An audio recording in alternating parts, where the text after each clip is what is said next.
Hello everyone, I'm here to tell you about a program we've been piloting in the middle school this year called ALEX! Excited to show everyone about ALEX as it's something that we've been using in my middle school classes, and we've been using it as a homework supplement, but I'm really excited about it primarily for what it can do for our kids over the summer. So it is what we will be using for our summer math program this year.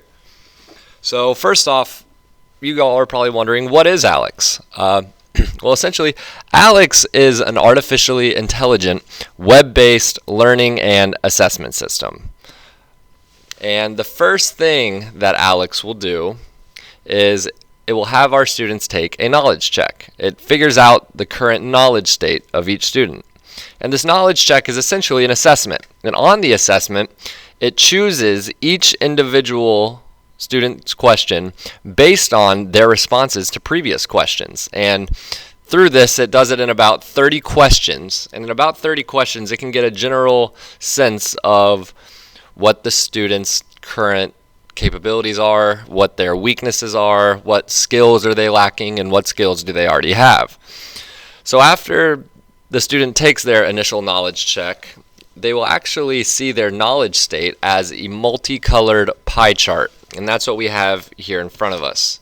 So this is just an example of a student's current knowledge state. And you can see in this knowledge state that it has each particular skill that a student would learn in their appropriate class broken down into different colors represented on this pie chart. And this pie chart, the way you can look at it, is the sections that are filled in. That's how much of the total amount of skills that a student has completed in each skill area. So for example, this particular student, if there's 93 topics and whole numbers, has mastered 91 of them, and there's 2 remaining for them to learn. So they're doing pretty well with whole numbers. So it's just a good way to get a visual of the percentage of information that you know and that you need to learn. So once the student has taken the knowledge check, ALEX creates a 100% individualized curriculum for that student to learn the remaining materials that they don't have. ALEX only gives the student material that they are currently ready to learn to help avoid frustration, so it's not going to give them anything they can't do currently. However, they are constantly being progressively introduced to new material so that they don't become bored, and they're constantly being challenged. So I've found the results in increasing each student's momentum and confidence in math. It's been great so far. So one of the things that I think separates ALEX from other web-based math programs is that it's constantly assessing the student to ensure he or she is retaining the material involved. So assessments are important because studies have shown that they not only ensure retention but also increase it in math.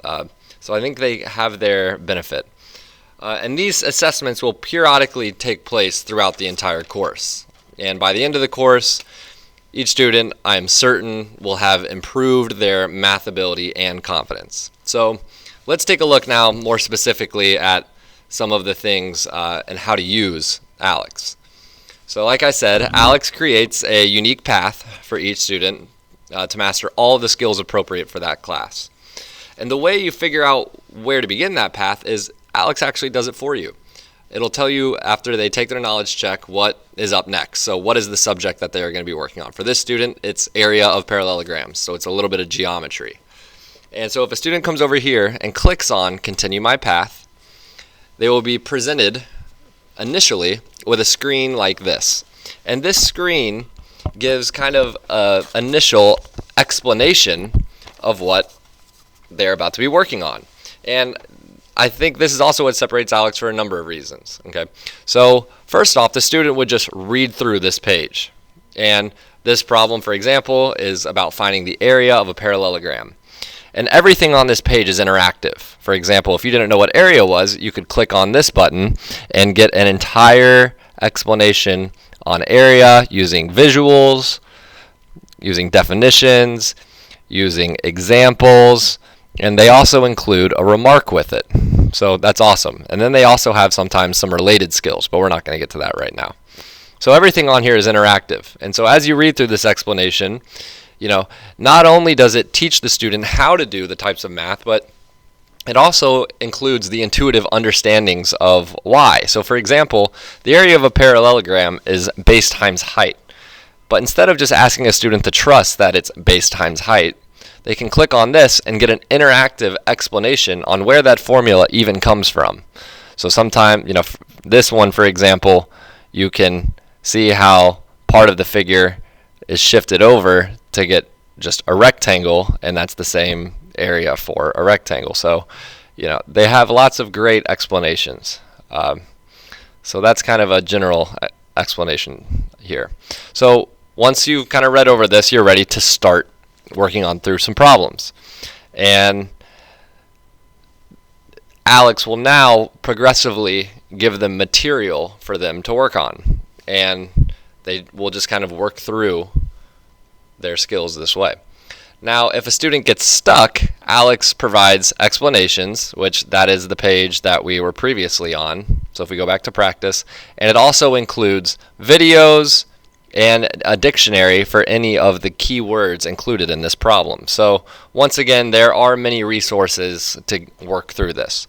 And if a student is continually getting stuck and has exhausted all resources in order to work through a problem and they're still struggling, I'm going to allow students to send me messages this summer. So if you click over to messages, you'll get a screen like this. And this is cool because they can not only type out a question, but they can include all the mathematical symbols that are necessary in order to communicate that question. And I'll do my best to get back with each student as quickly as I can regarding their questions this summer. So that's kind of a general gist of how to work through Alex. So if we do this example right here, just to kind of give you an example of how to enter a problem, area of a parallelogram is base times height, so I'm going to multiply 12 times 11, and I'm going to get 100, I got to go over here to enter my answer, 132 feet squared. So I'm going to check to make sure that's correct, and it is. So you'll see that this is how many problems I have to get correct in a row in order to master this skill. So if I click next, it will now give me another problem for me to do. So let's say that I did this problem wrong. Maybe I multiplied 10 times 13 incorrectly and got 131 yards squared, which would not be correct for this problem. So I assume that's what I'll get, and I did. So it says try again, the value of your answer is incorrect. Let's say I got it incorrect a couple times. So I enter a different answer, recheck, and get it wrong again. You will now be prompted with this screen. So it will ask you to go back and reread the explanation, but this time the explanation is going to be geared towards this specific problem. So it just gives a lot of different options to get help for our students, and I think that's great. So like I said, every so often there are going to be knowledge checks for our students. And the knowledge checks, they're essentially just to ensure that our students are actually learning the material that's going on with this. So the way you can check when your next knowledge check is if you come over here. And there's this little guy, he's got a green check mark above his head, and if you click on it, it will tell you when the next knowledge check is. So for this student, in order for them to receive their next knowledge check, they have to either complete 6 more topics or work for another 2 hours and 41 minutes within the ALEX program. And whichever one of those time increments come into play first, they will receive their knowledge check from ALEX. And in order to know you have a knowledge check, if you come over here, instead of this saying continue my path, it will very explicitly say begin knowledge check. So let's say you had a knowledge check, but you wanted to ensure that you did well on it. Well, students can also come over here to this tab and click on the review. And the review will give the students problems that they have been working on recently in order to ensure that they will do well on the knowledge check. So this would just be an example of a problem for the review. So if we go back over here to the home page, you can take a look up here. Up here, you can kind of get a good gist of what the student has done so far as well. So for example, for this student, they have mastered 268 topics that are in this subject, and since have learned 14 and have 92 remaining. In order for a topic to be moved from the learned category over to the mastered category, which also is represented here by this little figure, a student has to take and succeed on one of these knowledge checks. And if the student does not get the information correct on the knowledge check, it will remain in the learned category and will also be included still in that student's individualized curriculum. So I think this has a lot of great possibilities for our student to continue their math skills over the summer in the most effective way possible.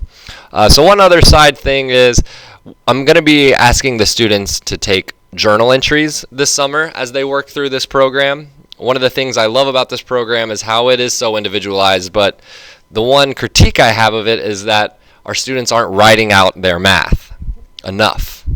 And so as to kind of help aid that process, I'm going to ask our students to journal all of the math that they do over the summer in a notebook that will be provided to them. And we will be giving them an example of what a journal entry looks like, so they'll know what the expectations are for that. So my summer expectations for each student will actually be different for each student. And I'll be touching base with them here at the end of the year individually to set those expectations as far as how far they get into the course and things of that nature. Maybe it will be a certain amount of time for a student. Maybe it will be getting so far on your pie chart. Maybe it will be accomplishing a certain number of skills, or whatever the case may be. Thanks for listening. If you have any questions about anything I just went over, feel free to email me at mcarp@seacrest.org. Thanks.